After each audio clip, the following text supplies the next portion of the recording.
마켓 이슈 꼽아보겠습니다. 유진투자증권 석관동 지점 권택중 주임입니다. 주임님 안녕하세요. 네, 안녕하세요.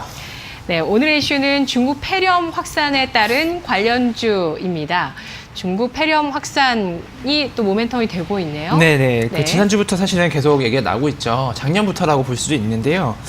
최근에 이제 주말간 나온 뉴스를 좀 보면은, 중국 내륙 후베이성 우한에서 발생한 이것이 이제 신종 코로나 바이러스에 의한 것으로 지금 추측이 되고 있습니다. 이것이 해당 지역을 벗어나서 중국 남부까지도 중국 전역으로 지금 퍼지고 있다라는 뉴스가 주말간 나오면서 오늘도 역시 해당 시세 흐름이 좀 나오고 있다 보시면 될 것 같고요. 관련돼서 동시에 이제 펜벤다졸 항암 치료로 지금 이제 세간에서 좀 곽광을 받고 있는 구충제죠. 요거 같은 경우 이슈가 또 함께 겹쳐가면서 양쪽에 이슈가 있는 종목들이 구충제라던가 아니면 질병 관련된 진단 쪽 이런 종목들 모두 강세에 지금 펼쳐지고 있다 보시면 될 것 같습니다. 종목 세 가지를 좀 먼저 말씀을 드리겠는데요. 첫 번째 종목은 제일바이오 종목입니다. 제일바이오 같은 경우는 오늘 경우 조금 이제 주춤하고 있죠. 아무래도 금요일 날 시세가 상당히 많이 나왔기 때문이다라고 해석을 할 수가 있겠는데요. 기본적으로 동물 의약품 전문 제조회사로 알려져 있습니다. 펜벤다졸 성분으로 된 구충제를 국내에서 유일하게 생산하는 기업이다라고 되어 있는데요. 항상 이제 국내에서 철마다 나오는 이슈는 이제 구제역이라던가 이런 이슈가 나올 때마다 동물 관련된 제약주로 가장 첫 번째로 꼽히는 종목 중 하나인데요. 역시나 시세가 사전적으로 먼저 나왔던 부분, 그러면서 오늘 차익 실현이 좀 나오고 있다라고 보시면 될 것 같습니다. 두 번째 종목 같은 경우는 진양제약을 조금 소개를 해보려고 하는데요.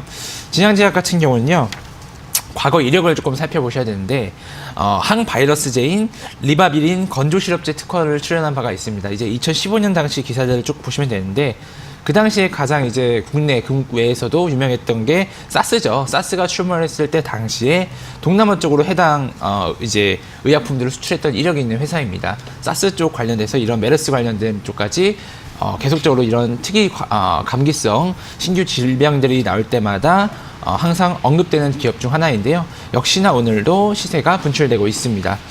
해당 기업 같은 경우도 작년 말부터 장대 양봉 이후로 시세가 나오면서 지속적으로 신고가 흐름을 보여주고 있는 회사다 보시면 될 것 같습니다. 마지막 종목은 진원생명과학을 좀 준비를 해봤는데요. 진원생명과학 같은 경우는 이제 방금 제일 처음에 유약 쪽으로 말씀드렸죠.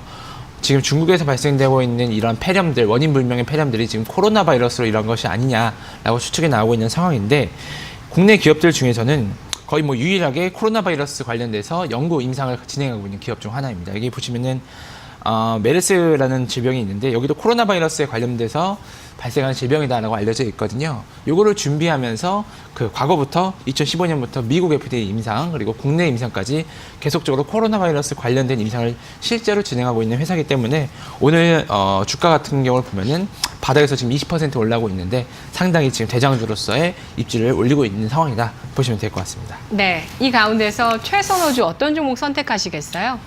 저는 이제 세 번째로 말씀드린 진원생명과학을 좀 꼽아봤는데요. 일단은 이유 중 하나는요. 가장 직접적인 연관이 있다. 실제로 연구개발과 임상을 하고 있는 기업이다가 가장 큰 이유고요. 관계사와 함께 그 미국에 있는 기업입니다. 이제 이노비오라는 기업인데 여기 미국 기업과 함께 실제로 미국 임상, 국내 임상, 최근에 이제 식약처 승인까지 받았죠. 가장 이 코로나 바이러스 관련돼서 앞서 나가 있는 기업이기 때문에 뭔가 테마가 지속이 된다고 하면은 진원생명과학이 주목받을 이유가 가장 크다 볼 수가 있고요. 두 번째로 주가적인 측면인데 유상증자 발표한 이후로 주가는 많이 좋지 않습니다. 증자 가액도 상당히 좀 저렴하게 나왔던 부분, 그동안 주가가 눌려와 있었던 이유가 바로 여기 있었는데요. 이런 부분들을 털어내기 위해서 이런 테마 흐름을 탈 가능성이 상당히 크다라고 볼 수가 있겠고요. 역시나 이런 것들을 종합을 해봤을 때는 진원생명과학이 오늘의 탑픽으로 소개를 해드릴 수 있을 것 같습니다. 네, 52주 신저가 부근에서 현재 20% 강세 나타내고 있습니다. 분석 잘 들었습니다. 고맙습니다. 네, 감사합니다.